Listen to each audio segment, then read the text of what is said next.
बेनामी प्रॉपर्टी क्या है? अगर आप बेनामी प्रॉपर्टी में रहते क्या आप मुसीबत में फंस सकते हो?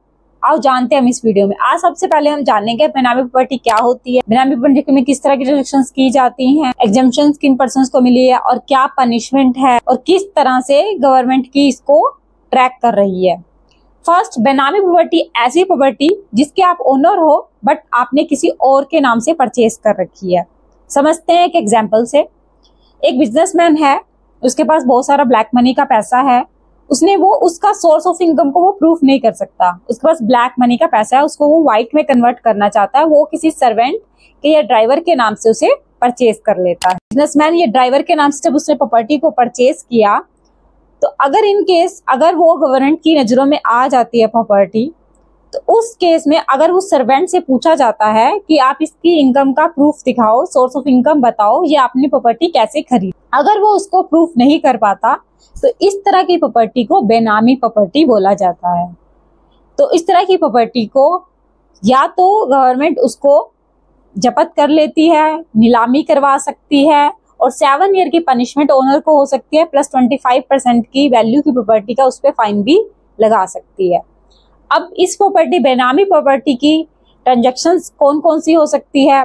एक तो या तो वो ब्लैक मनी को कन्वर्ट करवाने के लिए करते हैं या फिर वो अपनी टैक्स की सेविंग करने के लिए बेनामी की तरह की जो भी ट्रांजैक्शंस करते हैं। बेनामी जो भी ट्रांजैक्शंस होती हैं वो चाहे मूवेबल प्रॉपर्टी को खरीदने के लिए हो, इमूवेबल को हो, गोल्ड को खरीदने के लिए हो, किसी भी तरह से मतलब कि ओनर कुछ कोई और होता है, नाम किसी और के खरीद लेते हैं। इस तरह की ही बेनामी ट्रांजैक्शंस होती है। इसमें किनको एग्जेम्पशन मिली हुई है? अपनी स्पाउस या चिल्ड्रन के नाम पे अगर कोई पर्सन या फिर जॉइंट में प्रॉपर्टी खरीदता है और उसके पास वो income proof, source of income उसके पास अगर अवेलेबल है, उसे वो प्रूफ कर देता है कि ये मेरे सोर्स ऑफ इनकम से मैंने उसको वैलिड सोर्स ऑफ इनकम है या फिर उसने गिफ्टेड है या फिर वैलिड सोर्स है उसके पास, तो वो उसकी एग्जेम्पशन है बेनामी प्रॉपर्टी में उसके अंडर। एंड अब हम बात करते हैं कि अब गवर्नमेंट की क्या क्या अपडेट्स आ रही हैं। गवर्नमेंट क्या कर रही है जी? पहले क्या होता था, अगर हम कोई सेल कर रहे थे, परचेज कर रहे थे, तो पैन आधार लिंकेज नहीं था, जिससे बहुत सारे पर्सन बहुत सारी प्रॉपर्टी खरीद लेते थे, जिसके बाद गवर्नमेंट की नजरों में नहीं आ पाती थी। बट अब पैन आधार भी लिंक हो रहा है आपकी रजिस्ट्री के। जब भी आप सेल या परचेज कर रहे हो कोई भी प्रॉपर्टी को, उस केस में अब आपका पैन एंड आधार भी लिंक करवा दिया जाता है रजिस्ट्रीज को। अभी AIS में भी आपकी प्रॉपर्टी शो हो जाती है कि ये एक पर्सन ने ये प्रॉपर्टी परचेज की है।